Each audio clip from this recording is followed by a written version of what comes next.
Most drivers credit the engine for a million-mile run, but they're looking at the wrong end of the truck. The real secret to immortality isn't horsepower, it's a set of gears forged in fire, designed to outlive the truck itself. We're counting down 6 of the most indestructible rear axles ever built, and the engineering secrets that made them truly last forever. Forget the engine's roar. The real story of endurance is written in silent, spinning gears. Every trucker knows the pride of a million-mile engine. They'll brag about compression numbers, oil samples, and rebuild intervals like war stories.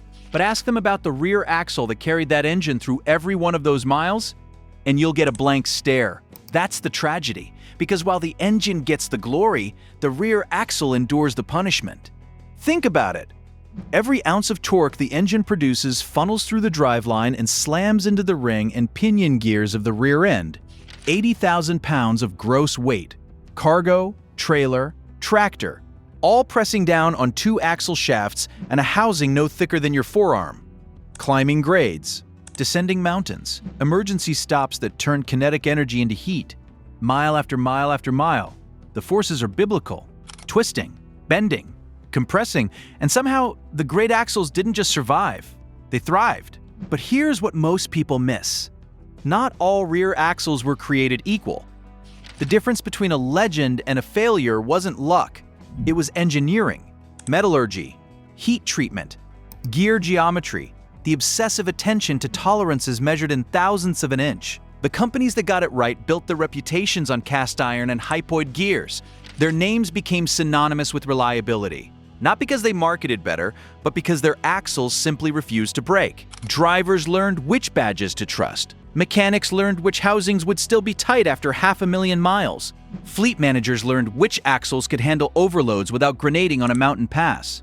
And when an axle failed, everyone knew. Word spread through truck stops and repair bays like wildfire.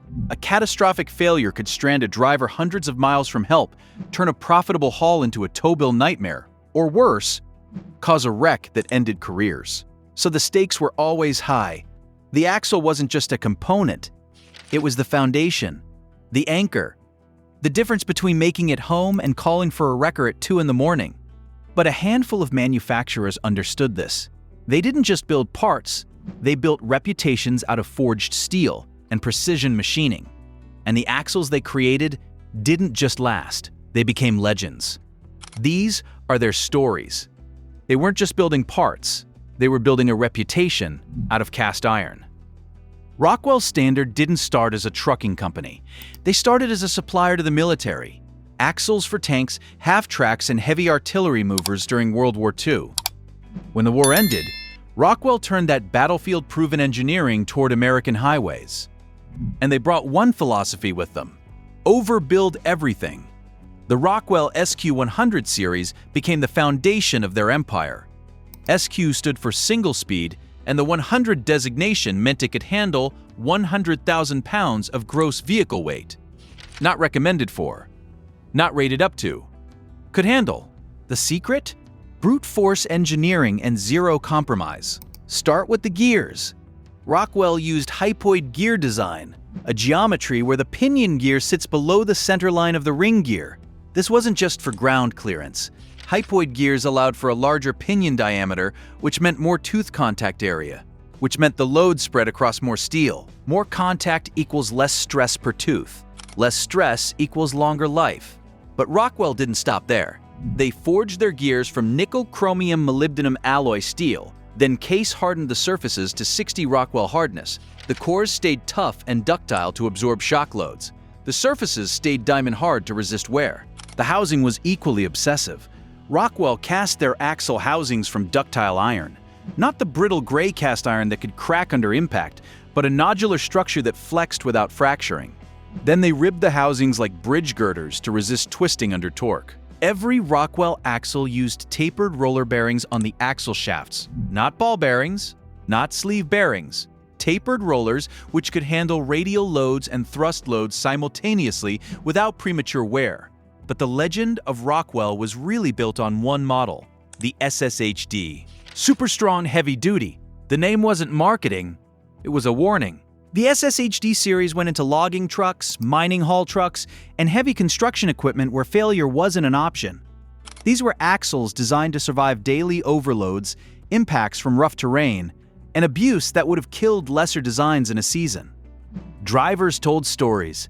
SSHD axles running 500,000 miles in the mud of British Columbia logging roads without a rebuild.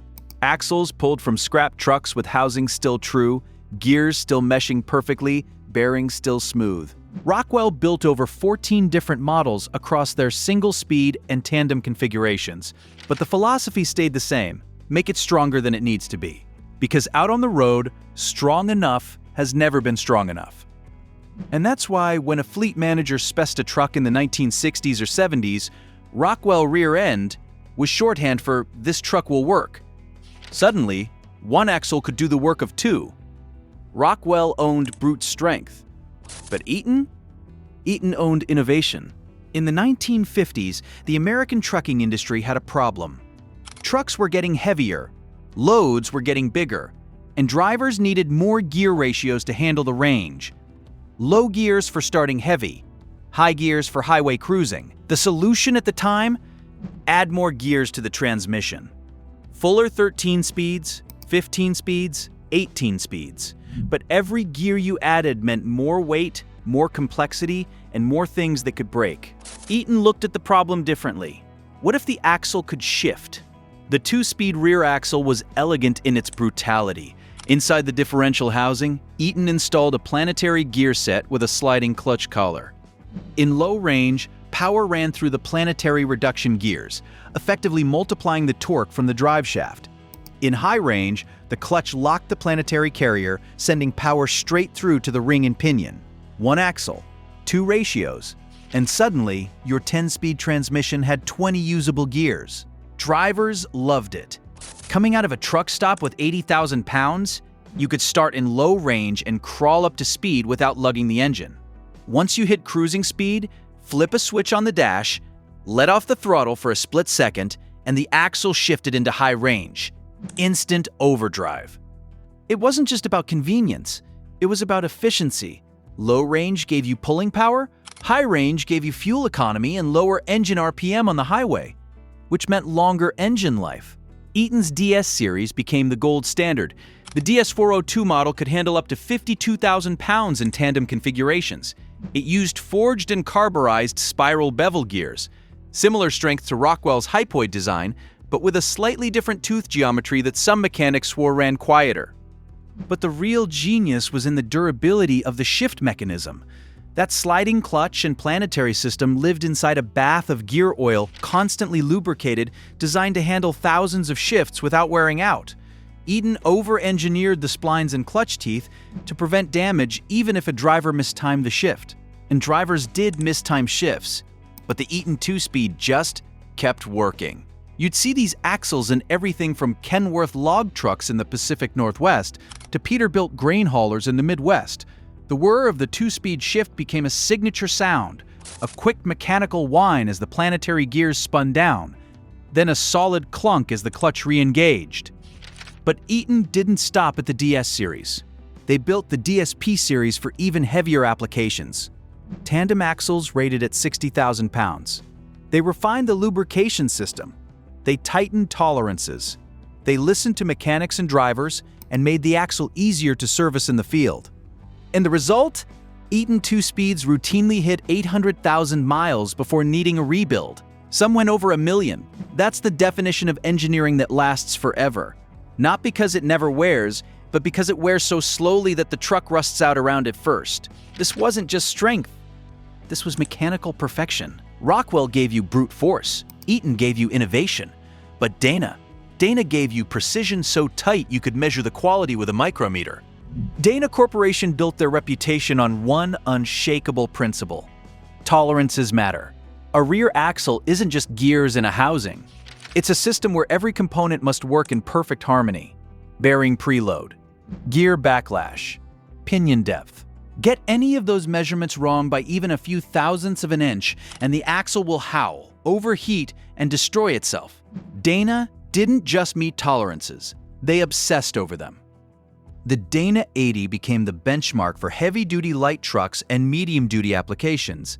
It wasn't the biggest axle Dana made, but it was the most perfectly executed. Start with the ring and pinion. Dana used a spiral bevel design with a tooth contact pattern optimized through computer modeling and real-world testing. Every gear set was lapped at the factory to ensure perfect mesh. Not good enough. Perfect. The housing was nodular iron like Rockwell, but Dana took it further. They x-rayed every casting to detect internal flaws before machining. If a housing had a void or inclusion, it was scrapped. No exceptions.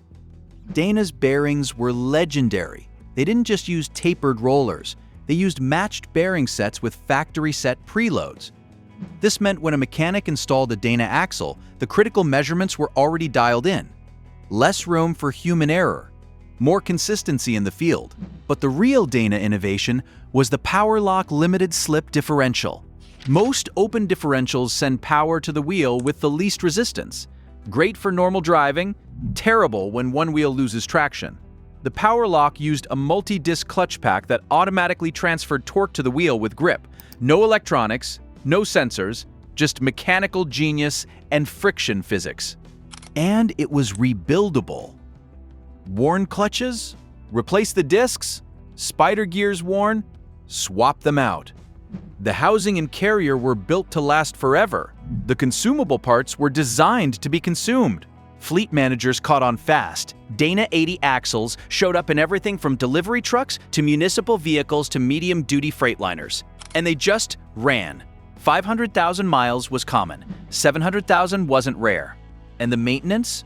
Routine fluid changes? And occasionally a pinion seal. Dana also understood serviceability. Their axles used common bearing sizes and seal dimensions. Parts were available everywhere. A mechanic in Montana could get a Dana seal overnighted.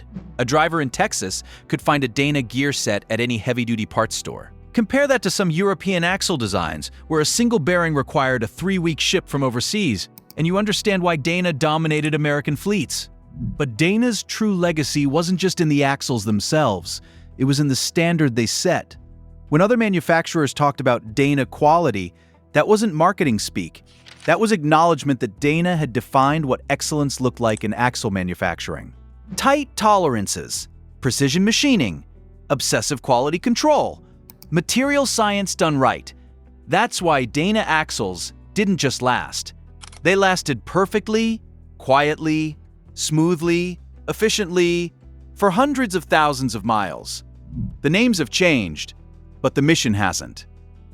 Rockwell Standard doesn't exist anymore. In 1997, the heavy-duty axle division was sold to Meritor Automotive.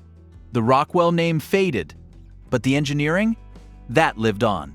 Meritor became the direct descendant of the Rockwell legacy. They still manufacture axles using the same core principles: hypoid gears, ductile iron housings, tapered roller bearings, and obsessive overbuild philosophy. The modern Meritor 14X series is a spiritual successor to the old SSHD. Same brute strength, updated with modern metallurgy and computer-aided design. Eaton's axle division merged and evolved too. Today, Eaton axles still carry the 2-speed lineage, but they've added electronic shift controls and integration with automated transmissions.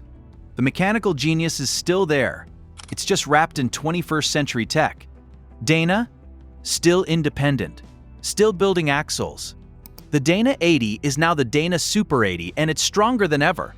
Modern Dana axles integrate ABS sensors, electronic locking differentials, and advanced synthetic lubrication systems that extend service intervals to 250,000 miles. But here's what hasn't changed. The core engineering that made the legends last forever is still present in every modern heavy-duty axle. Strong gears with optimized tooth geometry, rigid housings that resist deflection under load, quality materials that survive the heat and stress of a million-mile life, serviceable designs where wear parts can be replaced without scrapping the entire assembly. The trucks around these axles have transformed. Electronic everything, emissions controls, automated transmissions, aerodynamic cabs. But underneath, the rear axle is still doing the same job it did in 1960, converting engine torque into motion and carrying the entire weight of the load. And the great axles still outlive the trucks. Mechanics will tell you, They've pulled Meritor axles from trucks with rusted frames and blown engines, checked the gears and bearings, and found them still within factory spec. Rebuildable, ready for another 500,000 miles in a different truck. That's the legacy. Not just that these axles were built to last, but that they were built to be reborn. Truck after truck, decade after decade. The housings might get sandblasted and repainted. The gears might get replaced. But the fundamental assembly, that chunk of forged and cast steel, keeps going. And that's why experienced drivers and old-school fleet managers still spec heavy-duty axles by legacy names. Get me a Meritor. Spec it with Dana, because they remember. They remember the Rockwell that went 800,000 miles in a logging truck, the Eaton 2-speed that never missed a shift, the Dana 80 that ran smooth and quiet for 12 years straight. The engineering secrets that made those 6 legendary axles last forever aren't secrets anymore. They're standards. Expectations. The baseline for what a rear axle should be. But knowing how they did it? That's still worth remembering.